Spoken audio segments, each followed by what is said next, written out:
Game number 69 is the Brooklyn Nets host the Boston Celtics. Welcome into the Celtics pregame report with Josue Pavone on CLNS Radio. I'm joined by Bryan Fonseca of the SB Nation's Nets Daily. Bryan, I appreciate you taking the time, man. Thank you for joining me. Of course. Always have a few minutes. So with the Nets finishing off another long season, of course, facing the Celtics, the team that's going to cash in on yet another top-tier pick in this summer's draft, what's something the Nets can look forward to? Or I should say, what's something that the Nets fans can look forward to? And which free agents do you think the Nets would try to pursue this summer? Ooh, man. Well, when you're in a position like the Nets, you have to kind of pursue everybody, right? You have to just try to get, they're looking at a specific way of building the team and a specific culture the Nets are. And right now, you're going to have 3, possibly 4 draft picks if Indiana continues to lose.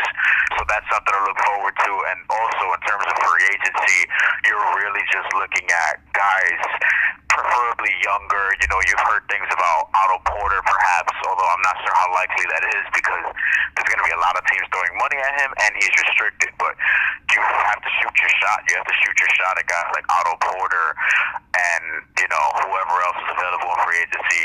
JJ Redick is somebody else that I've heard fans talk about.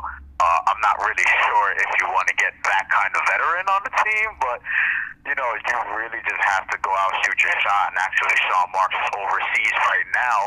Looking at players, maybe that's another viable option for them as well.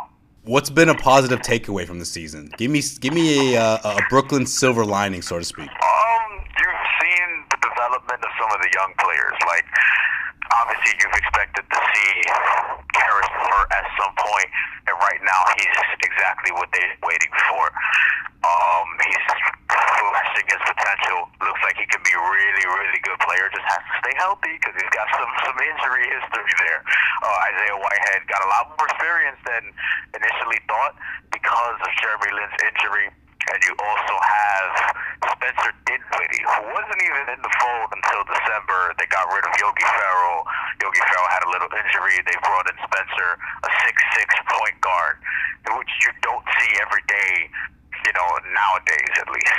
And Spencer Dinwiddie is somebody who's really developed for the Nets throughout the course of the season. He's had a stretch of several games of no turnovers, and these are games where he was playing 20, 25 minutes. So you've seen the development of some of these young players, many of whom will be back.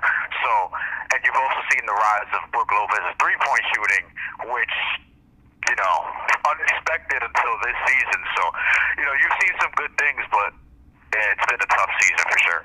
No, it's funny you mentioned Yogi Ferrell because now we've seen him. Everyone has seen him balling up for the Dallas Mavericks as they're trying to make a push into the playoffs. Yeah, and he's going to be a vital piece for that team if he right now he's playing good for somebody who's an undrafted rookie. Like, he started off high, then he got, he kind of landed back down to earth as we expected. But for someone who, again, is an undrafted rookie and just kind of thrown out there, he's done well for himself so far. CLNS Radio Celtics pregame report is being powered by the SeatGeek ticketing app, the smartest and easiest way to buy and sell sports and concert tickets. Get a $20 rebate on your first purchase by downloading the free SeatGeek app to your phone. Go to the settings tab and click add a promo code and enter the code CELTSNEWS. That's CELTSNEWS, all one word, for a $20 rebate, and so SeatGeek knows who sent you. Bryan, what do the Nets need to do in order to steal one against the Celtics tonight? Granted, no Isaiah Thomas tonight. That certainly helps, right? It does, and it doesn't help that Sean Kilpatrick, he's got that little hamstring thing, and Joe Harris is still out. But ultimately, it'd be easy to go up here and say, hey, they should just shoot the ball the same way they did against the Knicks, because the Celtics aren't going to leave them that wide open. So the Nets have had this thing where they've played a lot of teams throughout the course of the season. They played some teams, even like Cleveland, for example, that really, really well. They just haven't had enough to finish in the fourth quarter. That's where Jeremy Lin has kind of come in and made a difference. So you have to just stick with the opponent for as long as you can and, don't fall apart in the fourth quarter. And, right now, rebounding some games is an issue because we just talked about a little bit about Brook Lopez's three-point shooting, but because of the volume of threes that he's taking, he's not down there to rebound, so you're relying on Rondae Hollis Jefferson. You're relying on other guys crashing the boards. Sometimes it works, sometimes it doesn't. But ultimately, you know, the Nets have to hit their shots because they do shoot a lot of threes. They have been shooting from three, almost 40% from three over the last 10, 11 games or so, since the All-Star break or whatever, however long that stretch has been, which is a very good percentage considering during the season they've only shooting, I think, 34% from three, yet they've taken, I think, the fourth most threes in the conference, or no, in the NBA. So, really, you have to make these open shots, and with Jeremy Lin driving and kicking, that kind of helps them, and with Jeremy Lin being there in the fourth quarter, that's going to help them too, and Isaiah Thomas not being there, that's going to help them too. So we'll see what happens.